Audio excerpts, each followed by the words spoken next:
We've got to think about the future, even if we feel like the world's on fire. Your heart and soul to me, and life will always bleed.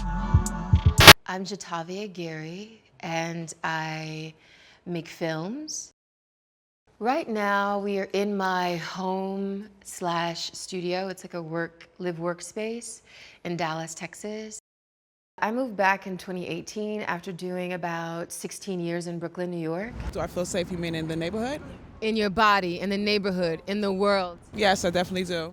And I feel like I came of age of New York. What makes you feel secure? Because and confident? I don't walk alone. I walk with God. One thing Texas has, in abundance is space. It's a kind of return to one's point of origin. A lot of my work is really kind of predicated on Feeling. what they would call Black feminist epistemology. It's like Black womanist, Black feminist thinkings and writings and theories. Nothing more than feelings. Feelings. Nothing more than feelings. Feelings of love. You know that? To me, when I think of Black womanist or Black feminist theory or thinking or ways of being, I think of Southern Black women. Most of the women in my family would never call themselves feminists. I have several North Stars, these Black women that I look to. Toni Morrison is one of them. I began reading her works when I was maybe in middle school. It was so specific to the lived experiences of a young Black girl. I think that commitment to excellence is something that I try to strive for. So Citational Ethics is a series of neon sculptures. This was the first time that I kind of moved into object making. The whole series is about illuminating and centering the thoughts, the creative contributions and intellectual contributions of Black women. I look at all of the sculptures as these kind of speculative tools for a future person, someone who is yet to come about, a community or a society that is yet to come about. My mother had 12 of us children, and it troubled her in our heart, the way we was treated. I think, everybody has ancestors. We all come from somebody, right? No one just sprang forth out of the ether. I have a religious or spiritual practice that centers them. It's important to venerate them, to venerate the loving and the benevolent ones, because not all of them, unfortunately, are loving and benevolent. We want the loving and the benevolent ones to come into our lives. It is Yemoja whom I call in the morning.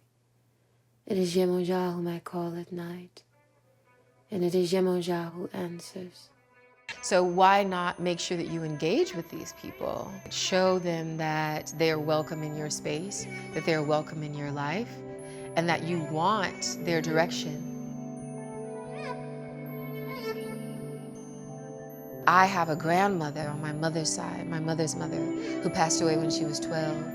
And she had a ferocity, like no one messed with her. She carried a knife in her bosom, and she fought if need be. And so I welcome her into the space. I say her name, Sarah Lee Lindsay. We welcome you into the space. I would say the films can be confrontational. I don't think they are solely confrontational, but I think a lot of them are interested in asking questions of the audience. They have to wrestle with what is on screen. They have to think about, how does this match up with what they know to be true about reality? I'm free. I'm free. I'm free. I'm free. So I am interested in, of course, advancing my own concept of reality. And that in and of itself can be confrontational because I am a Black woman. I'm concerned with power and how it is moving and who has it, who's usurping, who is forfeiting it, who's taking it back. Throughout Africa, The people have a In tradition. some ways, yeah, they're quite confrontational, but they're also very beautiful. Beauty has a function. What are we without beauty? And of course, in life, beauty and brutality are inextricably linked. They are bound together. That is the condition under which we live.